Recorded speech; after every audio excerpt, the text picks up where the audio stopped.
In May 1960, a growing nationalist movement, the Mouvement National Congolais (MNC) party, led by Patrice Lumumba, won the parliamentary elections. The party appointed Lumumba as prime minister. The parliament elected Joseph Kasavubu of the Alliance de Bakongo party as president. The Belgian Congo achieved independence on 30 June 1960 under the name Republic of Congo. Shortly after independence, the province of Katanga and South Kasai engaged in secessionist struggles against the new leadership. On 5 December 1960, Kasavubu dismissed Lumumba from office. Lumumba declared Kasavubu's action unconstitutional, and a crisis between the two leaders developed. Lumumba had previously appointed Joseph Mobutu chief of staff of the new Congo Army, Armée Nationale Congolaise, ANC. Taking advantage of the leadership crisis between Kasavubu and Lumumba, Mobutu gathered enough support within the army to create mutiny. With financial support from the United States and Belgium, Mobutu paid his soldiers privately. Mobutu's quest to maintain order in the new state ended in a coup. A constitutional referendum after Mobutu's coup in 1965 resulted in the country's official name being changed to the Democratic Republic of Congo. On the 17th January 1961, Katanga forces and the Belgian paratroops kidnapped and executed Patrice Lumumba. The new president, Mobutu Sese Seko, had the support of the United States because of his staunch opposition to communism. In 1971, it was changed again to the Republic of Zaire. Opponents within Zaire stepped up demands for reform. This turned out into a conflict. Mobutu continued in power until the conflict forced him to flee Zaire in 1997. This new expanded coalition of two foreign armies and some long-time opposition figures led by Laurent Désiré Kabila became known as the Alliance des Forces démocratiques pour la libération du Congo Zaire. Kabila marched into Kinshasa naming himself president and reverting the name of the country to the Democratic Republic of Congo. In 2008, a second Congo War and its aftermath had killed 5.4 million people. A few months later, President Laurent Désiré Kabila thanked all the foreign military forces that helped him to overthrow Mobutu and asked them to return back to their countries. Consequently, Rwandan troops in D.R Congo retreated to Goma and launched a new rebel movement called the Rassemblement Congolais pour la Démocratie, led by Tutsi to fight against their former ally, President Laurent Désiré Kabila. To counterbalance the power and influence of Rwanda in D.R Congo, the Ugandan troops instigated the creation of another rebel movement called the Movement for the Liberation of Congo, led by the Congolese warlord Jean-Pierre Bemba, son of the Congolese billionaire Bemba Sauluna.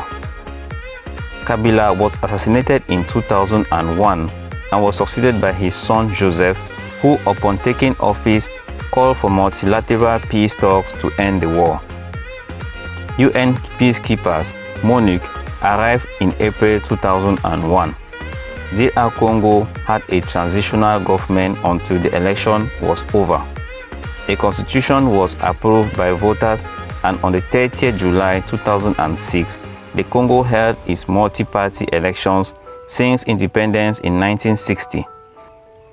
After this, Joseph Kabila took 45% of the votes and his opponent, Jean-Pierre Bemba, took 20%. A new election was held on the 29th October 2006, which Kabila won with 70% of the vote. On December 2006, the transitional government came to an end and Joseph Kabila was sworn in as president. The present president of the D.R Congo is Félix Tshisekedi. Road transport in Congo Kinshasa has always been very difficult. The terrain and the climate of the Congo Basin presents serious barriers to road and railway construction, and the distances are enormous across the vast country.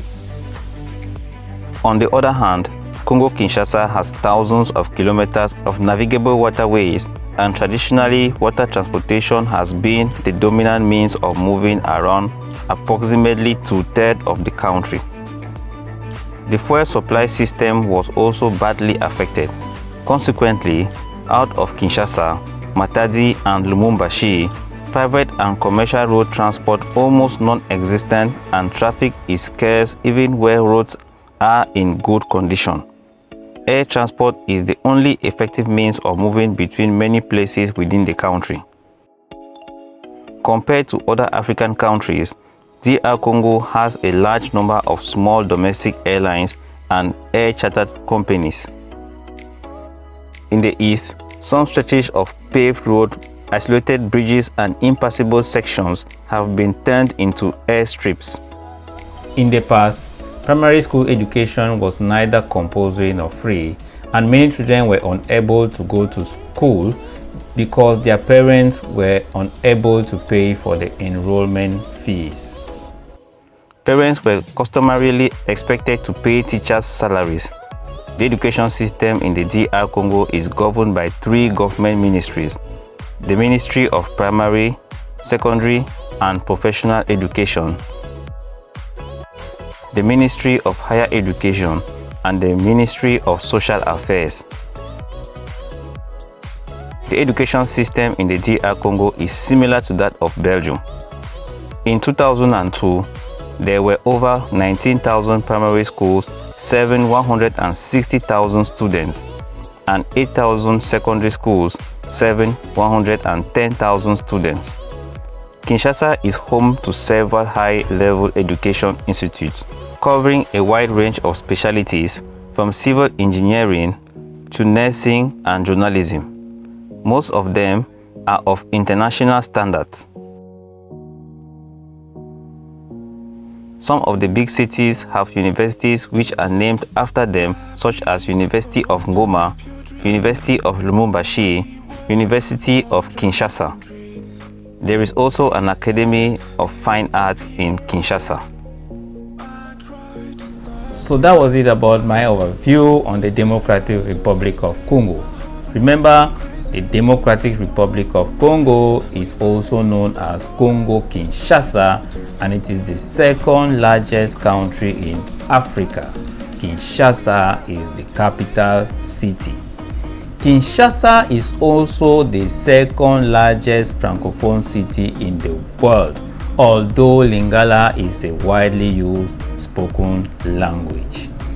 Please guys, don't forget to subscribe, like, share and comment to my videos. And one last and important thing, don't be afraid to pray, don't be ashamed to pray, and don't be too proud to pray, because prayer changes life. My name is Balonjilo, and I'll see you on another Visit Africa video. So stay blessed and have fun. Cheers.